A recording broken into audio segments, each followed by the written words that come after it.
Hey, what's up sa inyo mga kabowlers, mga kapito?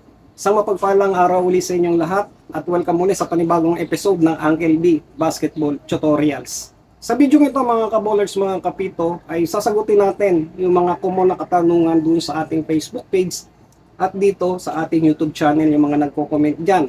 Okay? So sa vlog natin ngayon, sasagot tayo ng mga tanong na palaging tinatanong sa atin ng mga players, may mga nagtatanong sa atin mga bagong referees. So ang mga tanong nila ay regarding sa tinatawag na technical foul ng obstruction at distraction. Okay? So tinatanong nila kung kanino mapupunta ang bola kapag tumawag ang referee ng technical foul during obstruction o distraction. Kasi alam naman natin sa ilalim ng article number 36 which is ang technical foul, ang obstruction o distraction ay isang uri ng technical foul. So ay ginagawad ang tinatawag na technical foul kapag unsuccessful ang tira ng tinatawag na offensive player at nagkaroon ng distraction or tinatawag na obstructing the vision ng isang defensive player sa offensive player. Okay?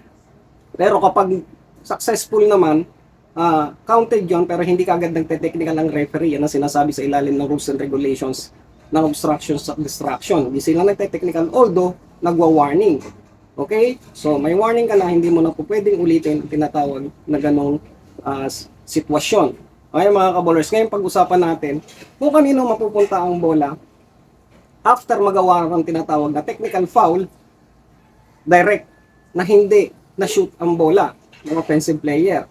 So, sinasabi sa ilalim ng article number 36 which is technical foul doon sa OBRI, doon natin makikita yan sa Official Basketball Rules Interpretation na kapag nag-miss ang tira at nagkaroon ng tinatawag na distraction o obstruction, gagawaran ang defensive player ang technical foul.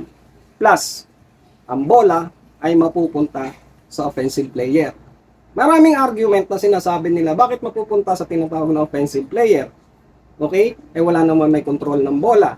So yun ang lagi nilang tinatanong sa atin. Ngayon kung pag-aaralan natin ang rules and regulations ng FIBA mga kabowlers sa tinatawag na status of the ball sa OBR, okay, maliwanag na sinasabi na kapag sa distraction na ganyan at ang nakapumit ng tinatawag na technical foul ay ang defensive player, ang bola sa ere, sa status ay buhay yan o live yan. Ibig sabihin, ang bola ay kontrolado yan ng tinatawag ng offensive team. Okay, so maliwanag yon. Magiging patay lamang ang sitwasyon ng bola o magiging dead ball habang nasa ere kapag ang nakapumit ng tinatawag na infraction ay ang offensive team o yung offensive player. So sa mga pagkakataon na yun, ibig sabihin, ang entitled sa bola during sa mga ganyang sitwasyon na ang bola ay nasa ere at natawagan ng tinatawag na technical foul ng defensive player, ang entitled sa bola ay ang offensive team.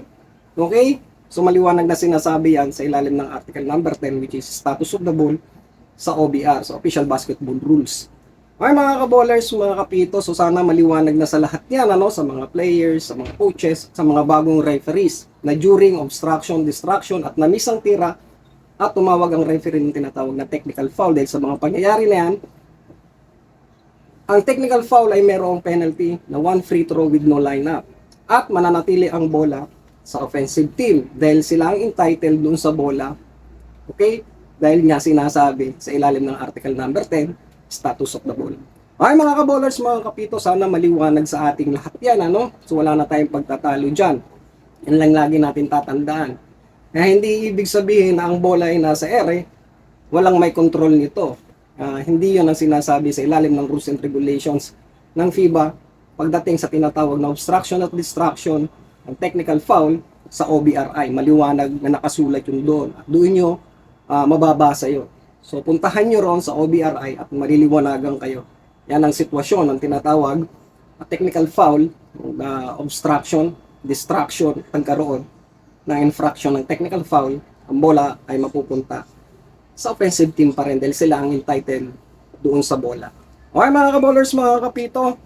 So, yun, ang ating mixing vlog ngayon at sana nakatulong yun sa ating mga kapwa-arbitero, mga bagong referees, mga mahal nating mga players at sa mga coaches. Okay mga kabowlers, mga kapito, so dito ko natatapusin ang ating video. Magkita-kita ulit tayo sa susunod na vlog. God bless us all. Peace out.